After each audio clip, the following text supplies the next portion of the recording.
ఇవన్నీ పక్కన పెట్టండి. ఒక దేవుడు, నేనైతే దేవుడు ఎదురుకుండా ఇంత దుర్మార్గం 5 ఏళ్ల పాటు చూస్తూ ఊరుకుంటాడు, ఎన్నికల్లో ఇంకొకరిని గెలిపించి మార్చుకుంటాడు అనేటటువంటి పనికి మాలినటువంటి లెక్కలైతే నేను వేయను. నేను అట్లాగా ఆలోచించను. దేవుడి కళ్ళ ఎదురుకుండా 5 సంవత్సరాల పాటు జంతుకోవు ఇవన్నీ కలిపేసేసి క్రిస్టియన్ అన్నటువంటి ఫీలింగ్తో హిందువుల సెంటిమెంట్లు గాయపరచడానికి కళ్ళెదురుకుండా చేస్తుంటే అధికారులు ఉద్యోగులు అందరూ చూస్తూ ఊరుకుంటే ఆ తర్వాత ప్రభుత్వాన్ని మార్చి దేవుడు చేశాడని నమ్మాలా? ఏం మాట్లాడుతున్నామని మనం? ఎటువైపు వెళ్తున్నాం మనం? అసలు మన ధర్మాన్ని మనం నాశనం చేస్తున్నామా? అరే ముస్లిం క్రైస్తవుడు అన్నాడంటే ఒక అర్థం ఉంది దానికి. ఏమయ్యా మీ దేవుడే 5 ఏళ్ల పాటు, అరే మనమే చెప్తున్నామే, సెంటిమెంట్ని మనకు మనం గాయపరుచుకుంటున్నామే.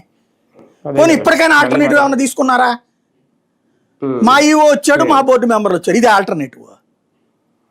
అరే నువ్వు చెయ్యాల్సింది ఏంది? ఇప్పటికైనా ఆవులు కొనండి, ఇప్పటికైనా పాలు పెట్టండి, మీ క్యాబినెట్లో నిర్ణయం తీసుకోండి అయ్యా, మీకు దేవుడు ఇచ్చినటువంటి అవకాశము.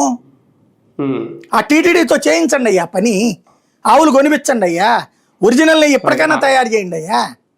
ఆ దిశగా నిర్ణయాలు ఏమి లేవు. అది మరి ఇంకేంటి? వీళ్ళకి ఓన్లీ దేవుణ్ణి కూడా రాజకీయాలకు వాడుకోవడమేనా? భక్తుల సెంటిమెంట్ని రాజకీయాలకు వాడుకోవడమేనా? ఇంతకంటే నీచం ఇంకేముంటుందండి? అదే కదా. రైట్ రైట్ చూద్దాం మొత్తానికి.